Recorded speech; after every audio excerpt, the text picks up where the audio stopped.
I saw 1917 this weekend, so get ready for my spoiler-free review. Welcome to the newest episode of SDW. Super Dario World! It's a me, Dario! Woohoo!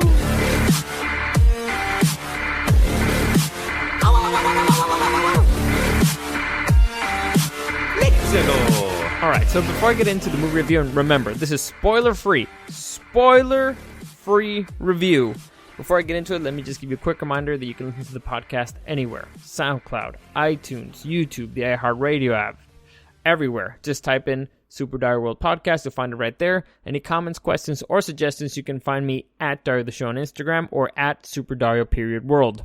Also follow my fan page on Facebook, Super Dario World. But before I forget, also, right now on my personal Instagram, Dario the Show, I just put up a story where it's basically an Ask Me Anything. For those of you who don't know, I have an event this Friday called Dario the Bachelor. And I've had a lot of people asking me a lot of questions. So you know what? I figured I'll answer them all there. So if you have any question about the event or about me or about anything in general, really, just go there. It's the just type in on the question thing, type in your question, and I will be answering all those things tomorrow. Straight there on my Instagram page. So there you go. Now you know it. Let's get into the movie. So, where to start?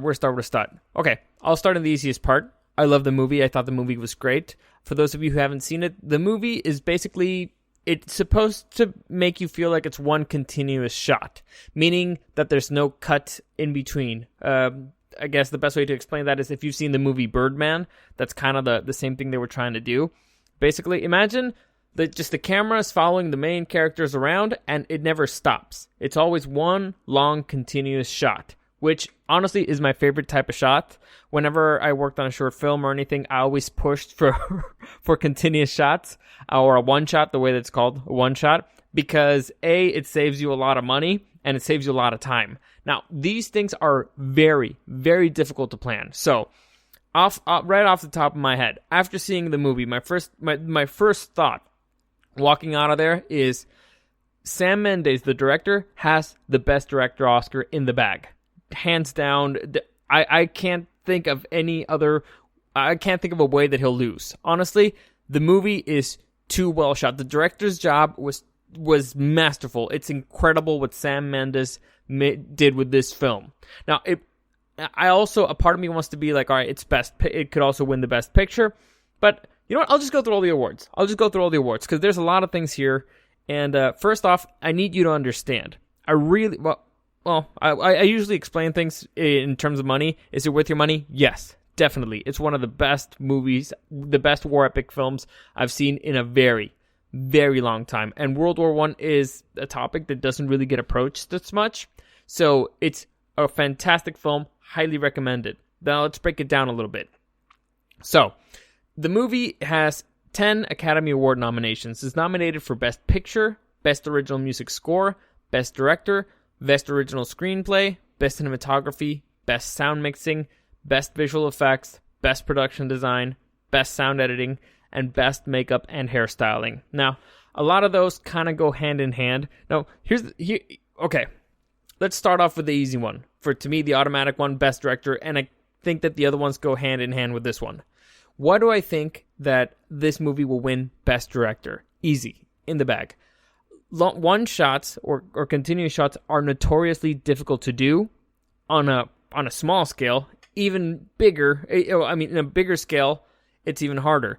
Every second that a shot goes on is the second that things have to go wrong. These things have to be incredibly rehearsed, not only by the actors, but the entire crew. Think about it. The actors actually are moving by most of the movie. That's the thing about one shots. They usually have constant movement. So not only does the camera have to follow them, but all the lights have to follow them. It's different. Some of them are exteriors, and you just reflect lights, or they plan out different ways. Honestly, the most fun part for me about watching that movie was trying to figure out, okay, where did they hide the cuts? Because they had to cut at certain places. They're just so well hidden that you don't notice. And to me, that's fun. As a filmmaker, as a film student, it's always a fun part. So, it's extremely, extremely difficult to do, to make it feel Like it's going to be one shot. Because either way you want to, even if you hide a bunch of cuts in there, you still have to make it feel the way that it's going to be one continuous shot. That means that from the moment that you start planning the movie, this is called a storyboard. All right.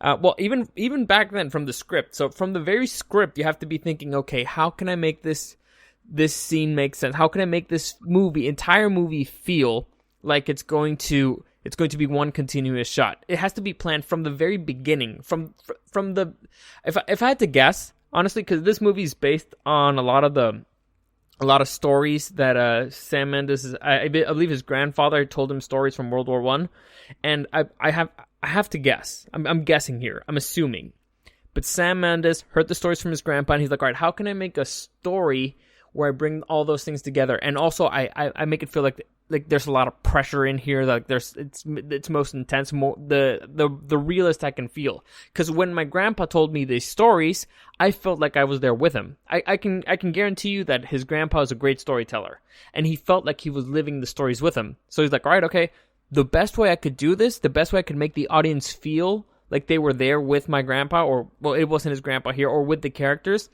It's the camera has to be them the whole time. The camera has to be almost a character. And the best way to do that is a one shot. So like, okay, I'm going to commit to the one shot. So how can I make this story? Because the story, if I'm making a one shot, every single scene has to follow the other. You can't, just like you can't cut on the camera, you can't cut on the scene. It can't be like, all right, so they walk out of an office and all of a sudden it's 2 hours later. No, it has to follow them. Also, another very important thing, how do I make this not boring? Now this is a big issue that I find with the movie, and it's an issue with with one shots. There's a lot of walking and nothing happening. So you have to find. I think the movie is great to watch once, maybe twice, but the third, fourth time you're like, I could speed this up. However, that takes nothing away from the first viewing. It's just there's a lot of nothing happening, of just walking. So it's like, how can I make walking interesting? Well, you got to make a whole bunch. You have to have characters around, or you have to build the tensions up. Or you have to make the sets interesting. You have to make people be like, oh my god, that's how a trench would be. Oh, it's that there, that's there. So the movie keeps you entertained, very, very entertained, and very into the story. But again, I'm jumping again. I'm jumping way out of here. So from the very beginning, from your writing the script, you have to design it in a way that it's meant for it to be a one shot, and in a way for it so that it's going to keep the audience interested. All that has to be written down. Then you move on to storyboarding, right? The storyboarding is basically you make a comic book of what the movie's going to be like. Now, sometimes you have an advantage, and in certain movies, they're not... movies are not shot in a linear way. It means that you don't shoot the first scene in the movie first. Sometimes you shoot the ending first. Sometimes you shoot the middle, and you jump around. This one, it has to be extremely clear how you're going. And imagine the way, if you found where to cut, you found, all right, I'm going to cut here specifically, you have to design it in a way that camera ends exactly where you need it to, and that it continues exactly where you need it to, which again is very difficult. It's not impossible. It's very doable, especially for talented directors, but it's something that has to be planned. There's so much planning that went down in this movie, and the way that it came out is amazing. It is amazing. And so, all right, so storyboarding, you have to plan that out. Then, all right, now we've planned out the characters, right? We planned out how they're going to do. Now we have to break down how the hell we're going to do this. Because there's going to be a hell of a lot of movement going on. There's going to be, and here's the thing, usually one-shots, they're usually not that many characters. Some of them are chaotic. I highly recommend the one-shot in Magnolia from Paul Thomas Anderson's. I love that movie. I can only watch it once. It's too dramatic. It's too dramatic for me. Anyway, there's a really good one shot there where they're in a newsroom and it's extremely chaotic. It's great. I think that's the most chaotic one I've ever seen until 1917. Here, in fact, watch Birdman. Most of the movie is just one or two characters. It's very, very light. This is a fucking war epic. There's a lot going on. There's a lot of characters running around. There's a lot of background stuff. The situation, the rooms where they're in, they feel really tight. It feels sometimes not sometimes. It feels very claustrophobic. When the trenches, you're there in the mud with them. You're there in the dirt. You're there with the blood. it feels very, very stressful. It's stressful, all right? There's a lot going on, and however, the camera still moves on smoothly. At first I thought, okay, well, they'll just be walking around with the characters, right? No. You have to, the way that I think they did it is they had a crane for that. Imagine like a crane, a big crane with a camera at the end, and they built some kind of rails, like train rails, just to move the camera, to move the crane around, and so that the camera could follow them. You have to design all that. You have to plan it out. You have to think how you're going to do it. You have to plan the lighting that's going to be following the characters. Because even if they're outside, maybe the light was too harsh. I don't even know if they were in a studio or not, or I don't know if they were outside. But if they were outside, then they would have to wait for the perfect weather, right? They have to wait for the perfect weather, and so for the sun's not too bright, or something like that. If it was in a studio, then it's a little bit more controlled. But I think they were outside. I think they were actually outside. So I had to wait for the perfect day to do it. And still, even then, you have to have some kind of reflector to be hitting the character so that the lighting's perfect. It's a lot of fucking work, and the coordination. The head guy here, the head of the tip of the spear is Sam Mendes, right? He's the director. He's the one that approves everything. He's the one that picks the people who are going to do it. He's the one that everything falls on him. Every decision at the end falls on him. Even if he doesn't know anything, let's say he knows nothing about makeup, but he hired the person who's going to do the makeup, and at the end he's like, good, bad, no, or it's like, all right, okay, I'll defer to you, makeup person. It is extremely fucking difficult to make a movie. It is extremely fucking difficult to make a one-shot. And it is even more fucking insanely difficult to do a war epic movie. Here you're combining every single one of those things, and he did it masterfully. It's so impressive on a film level. It's one of the most impressive things I've seen in a very, very long time. He didn't take it just to the next level. He took it to the next level's next level. So I can't see a way that he does not win Best Director. Sam Mendes, kudos to you, man. This is the reason why I love cinema. Like, you pushed, not only you pushed yourself, you pushed the art in general. Kudos to you. I highly recommend this movie. Now, and here's actually something else that's interesting. This tells you, like, about the power of art. One thing about war epics, I love war epics. But the best war epics are actually anti-war films. It's something that's very interesting. The more real you can make war feel, the more you're left with a holy crap, I would never want to be there. And this movie actually puts you like in the shit. It puts you right in the middle of it. It makes you understand the true horrors of war while not being preachy, which is a great thing.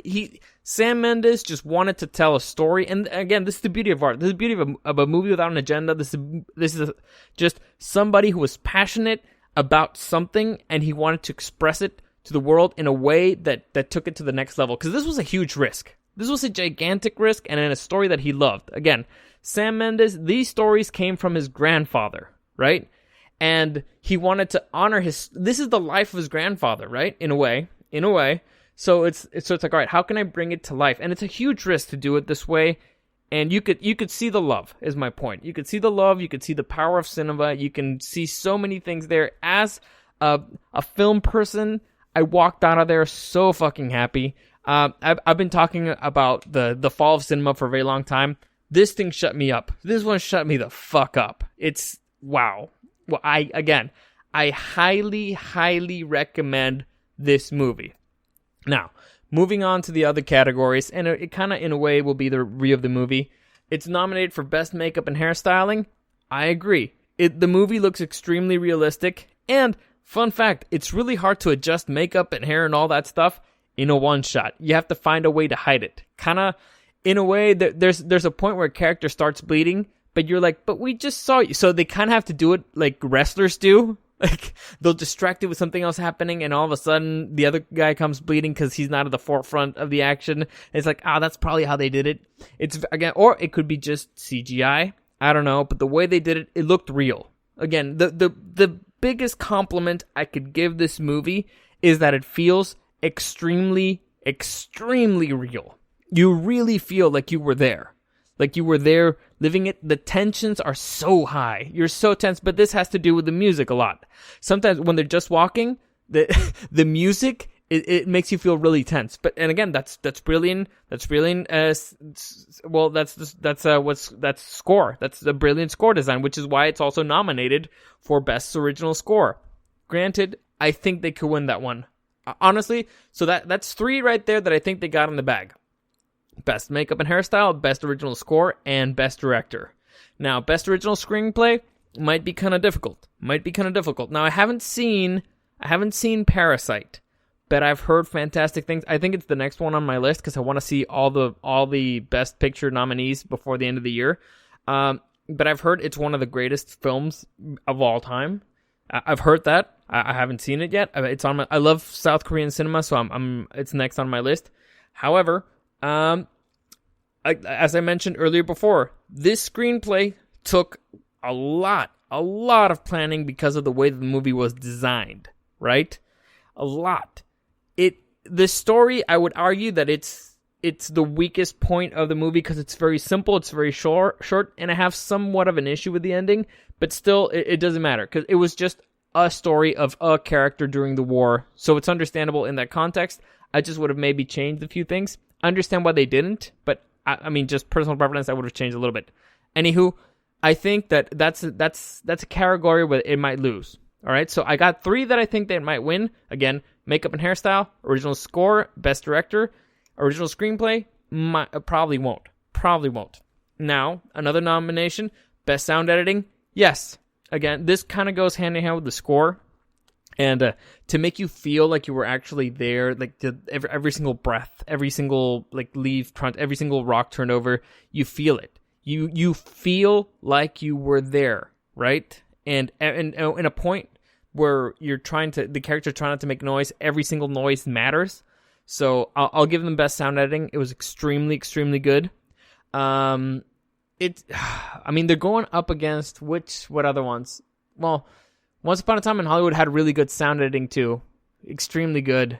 Tarantino's really good with sound editing. But still, I like this one a little bit more, so I'll give it to them for now. Because I haven't seen everyone. I haven't seen all of them. But right now, I think it was a really good job. Another one that they got, Best Cinematography. Now, this cinematography, for those of you who don't know, it's basically the job of the director of photography. It's everything that's visually on screen, right? They have to plan it, the lighting and all that stuff. So, again, they had to plan this out for a one shot. So, yes, I will give you Best Cinematography. Because, again, you were there the whole time. There was not a moment where... There's a few moments where you're like, I wish there were a cut here so I could see somebody's face or wherever. But the way that they did it, it wasn't boring. I mean, there's boring things happening, like just walking around, but it doesn't look boring. It looks visually fantastic. I didn't really notice any big... well, again, when you're moving around from light to dark and all that stuff, sometimes the lens gets messed up. But everything seemed to be perfectly planned. Extremely well planned. So I'll give you Best Cinematography too. Best Sound Mixing kind of goes hand in hand with sound editing. It's a different thing. Honestly, it's a... Let me see how I can explain it. Well, one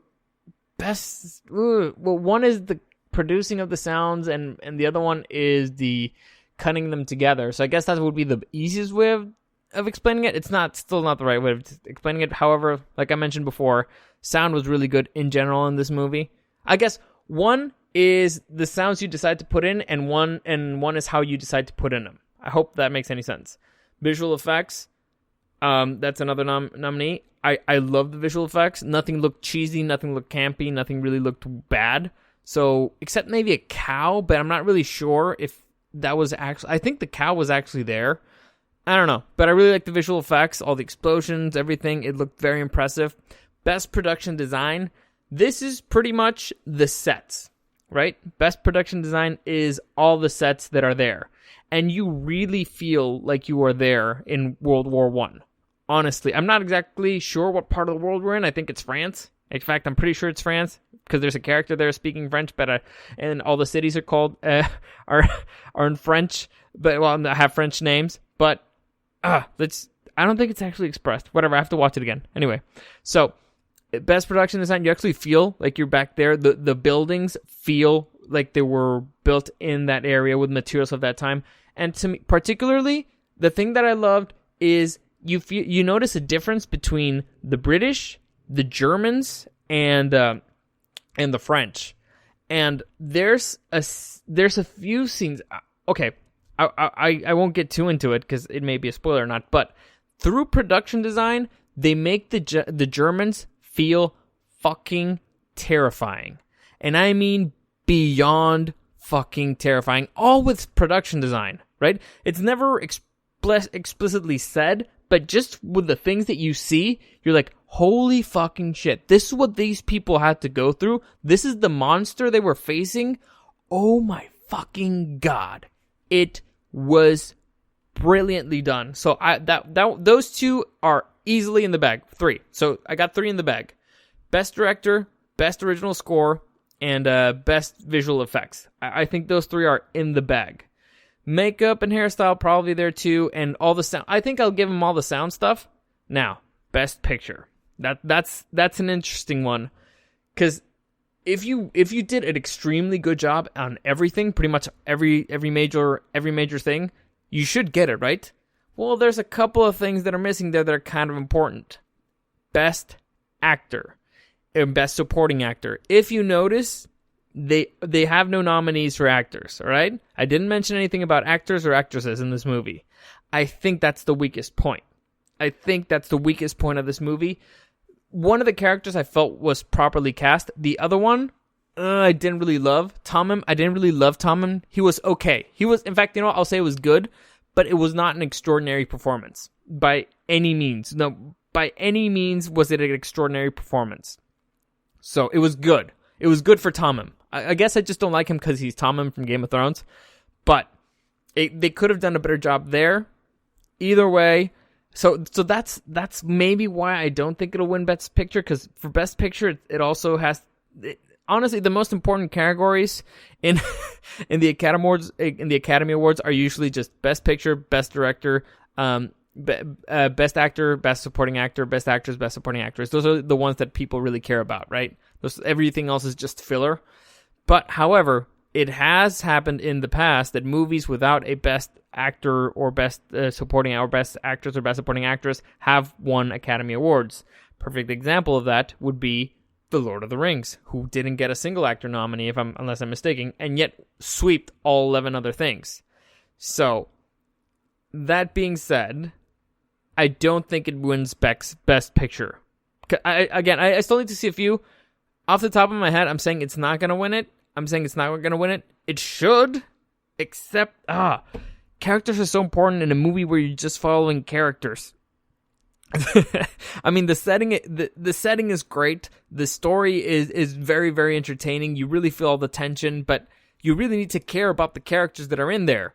And I'm not a big fan of Tommen. Other people might be. I don't know. So it's a very weak point there. They did a good job, not an extraordinary job, as I've heard are the performances in other movies. And I've mentioned this before in a recent podcast, I think, that for Best Production Design, I once had an art director tell me, yeah, we might be working for days or for months on a set that night, and that at the end of the day, a shot, 90% of it, or sometimes even more of a shot, will be covered by an actor's face. So we work really hard to make it feel like something that's not really even on screen. It's very stressful. So, the biggest thing is the characters, which were fine. They were just not extraordinary. They were good, not extraordinary, and that might hurt it. At the end of the day, that might hurt it. Everything else, the ones that I mentioned, I think are in the bag. The other ones, it's definitely a contender. So, to wrap things up, I highly, highly, highly recommend you watch this movie. It was very enjoyable. It's very different. And if you appreciate how cinema is made, I honestly, I can't wait to buy the Blu-ray so I can see how this movie was made. I can't, if you're a film guy, if you're a film student or anything, I highly recommend the movie. If you're just a fan of movies in general, of war epics, I highly recommend it. It is great, and it is definitely worth your money. Anywho, That's it for today. Hopefully you enjoyed that. As always, any comments, questions, or suggestions, you can find me at Dario the Show on Instagram or at SuperDario_World. I'll give you a quick reminder. Right now on at Dario the Show, if you go to my stories, I have an Ask Me Anything open there if you want to ask me anything. As always, thank you for listening, and I'll see you again tomorrow.